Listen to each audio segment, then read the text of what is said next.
All right, I just hopped out of the shower and I'm gonna pack up my drums and go to my first tour rehearsal within your grave. Every drummer's favorite part of being a drummer: packing the drums. This is a fun little rehearsal room. It is. Say hello to the vlog. Woo! Hello! Colin. Say hello to the vlog. What up? And titties. All right. Impromptu day drinking and brunch after first tour rehearsal with In Your Grave dudes. What is that? It is Chicano, like myself. Chicano. And this is the California, like I will be in like 3 months. Since getting back home from rehearsal this morning and hanging out with the dudes in Your Grave, I was going to, set drums back up and do some regular practice, but the left wrist has been hurting a little bit, not like severely, but I can tell like it would be a good idea to give practicing a rest day. I already played for, an hour and a half at band rehearsal, and tomorrow I will get back to it full bore. But right now I'm gonna I'm gonna set my drums back up, then do some additional cleaning. A pretty slow Sunday. However, just wanted to show that I am doing some work. I've also done some reading today. And this evening I am going to finally, trying to find it, make use of this new planner that I got. And also a budget planner. I'm actually very excited about those. I'm dreaming of a white springtime. All right, y'all. So in my first week of having this daily checklist, I did 43 of 196 total check opportunities. There's 7 days in a week, and there's 14 checklist items per day. So, okay, that's last week's baseline. This week, I'm gonna do better. How much better remains to be seen, but definitely going to do better. And I'm also adding 1 or 2 more things to the checklist, so it's going to be an even bigger checklist. But I want to make sure I am practicing my guitar a little bit every day and making sure I'm songwriting, because those are important things that I love to do as well and tie into my music and drumming career. So let's get to it. All right, I added songwriting and guitar in there. Brand new week, all blank, ready to just be filled up and checked off. Let's go. Cottage cheese and toast. Actually a favorite. I'm about to get to the gym. It is peak hours between 5 and 7 p.m. usually.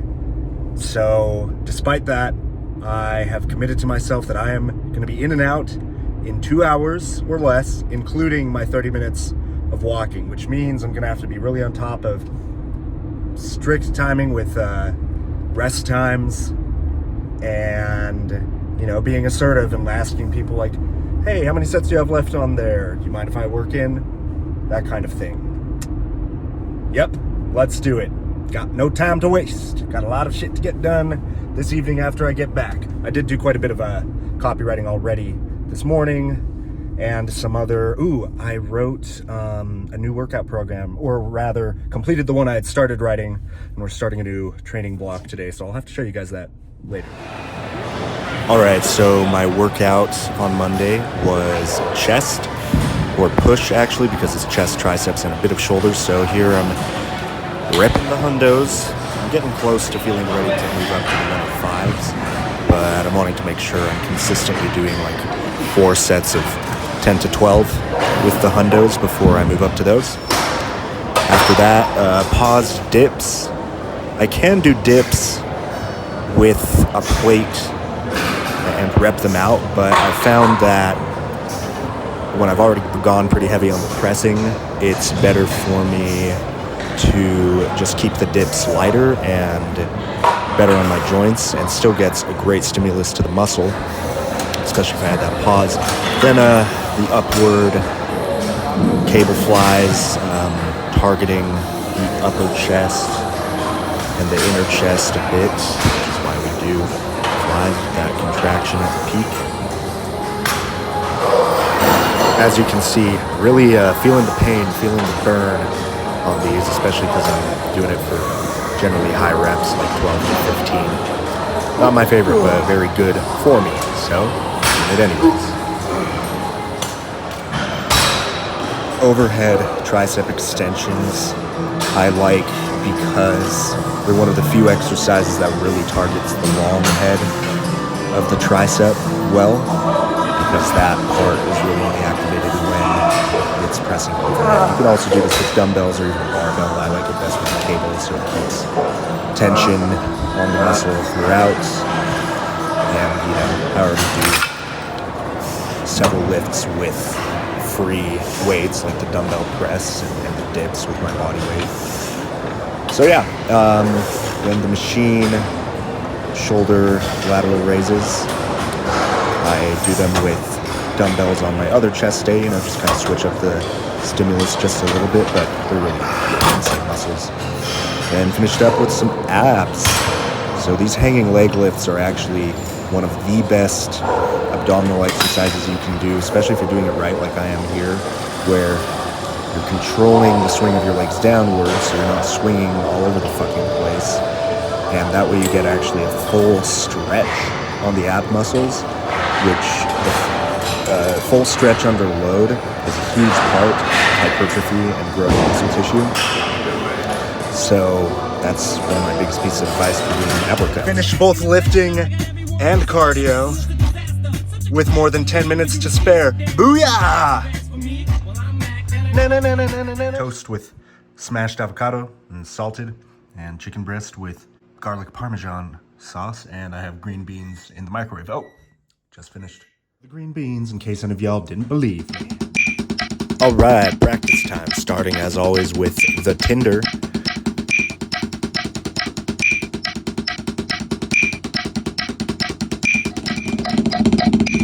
Here I am doing it at, I think, 220 BPM.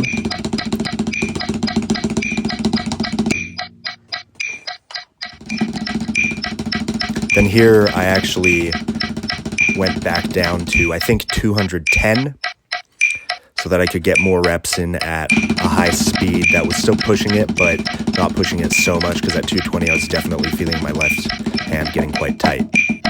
And then here's fingerson, since it's fingers and doing the son clave.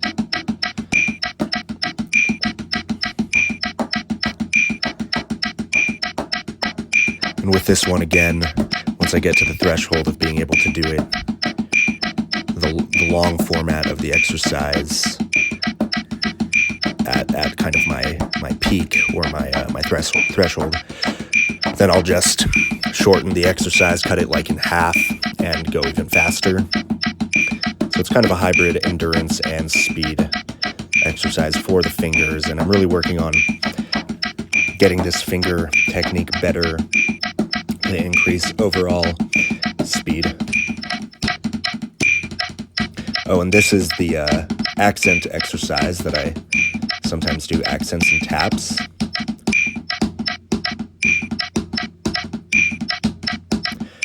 Really useful for applying to the drum kit to switch between accents and ghost notes. Oh my god. Oh, and here I am doing the push-pull technique pyramid exercise for the first time since early last week. I'm still obviously very new at the push-pull technique, but I'm going to keep forcing myself to be humble and push through that frustration of learning a totally new, different technique, because this is the technique that allows, like, extreme metal drummers, or any drummer, it's just most commonly used in extreme metal, to play, like, insanely fast. And that's what I want to be able to do, as I've already discussed. I don't want there to ever be an idea in my head that my hands or my ability get in the way of being able to play because I can't execute it quickly enough. Pyramid exercise, 97 BPM again. Didn't quite nail it. Haven't done it for a couple days since I was kind of giving this a rest, but, you know, still kind of pulled through. Had to do a couple breaks for a few measures, then pick back up once it got to the higher part of the pyramid. And that's okay, you know. progress isn't always linear. More often it's like kind of peaks and then a little bit of a valley, then you go up, you know, but if the general trend is upward, that's what matters. Okay. Foot endurance. All right, so with foot endurance, I'm doing 10 straight minutes of single stroke, starting at about 130 and working up to what feels like a top speed in the last minute or so. It's mostly endurance, but kind of a little bit of a speed workout. And then I also do 5 additional minutes of just the left foot, since that is the weak limb. Oh, and to backtrack, before I do the endurance, every day I'm doing this speed/foot warm-up exercise called Coca-Cola Pepsi Mountain Dew. It's an old drumline exercise that we did in our hands that I just do in my feet with a simple hand ostinato over top.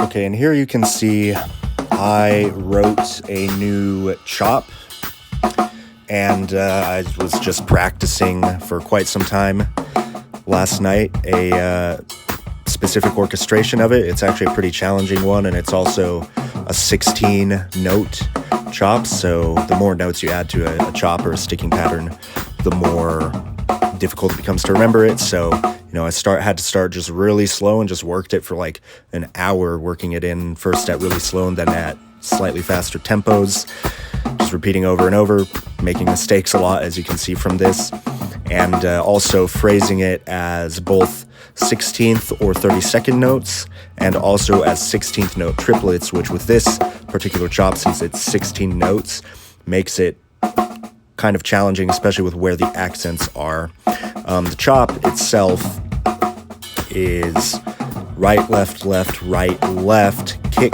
kick, right, left, right, right, kick, kick, left, right, and it starts over right there. Pretty cool chop. Just inverted paradiddle with every other double as single right leg kicks instead of hands.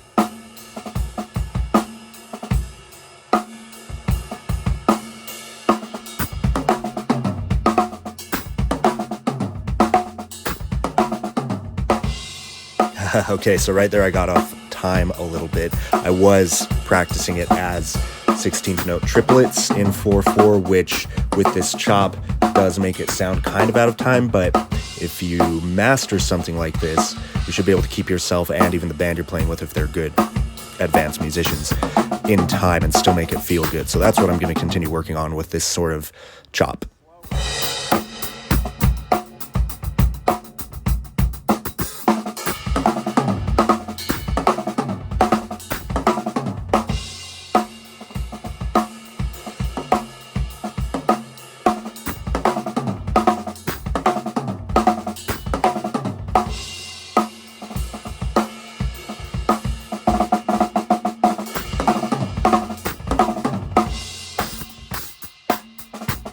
So as you can see, sped it up and still practicing it as 16th note triplets, but also right there I just did the 32nd note timing of it and got it fairly decently.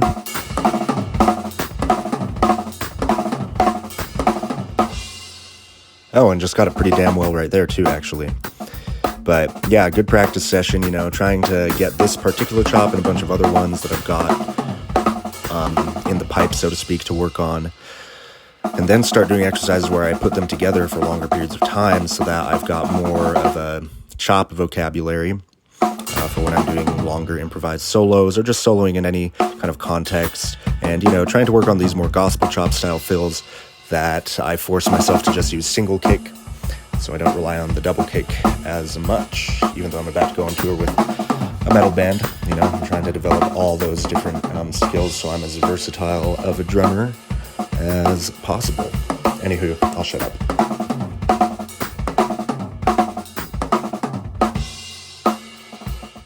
There is a little kitty cat out there.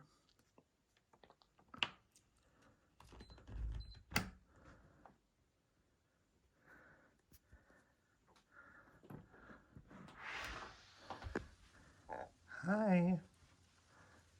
Oh, hi. Hey, buddy. Hello. Gotcha. All right, you can go about your business. All right, for my last act of the day, planning. All right, here's the plan for tomorrow. It is not quite 1 a.m., so getting to bed now. I should get 7.5 hours of sleep. Let's go.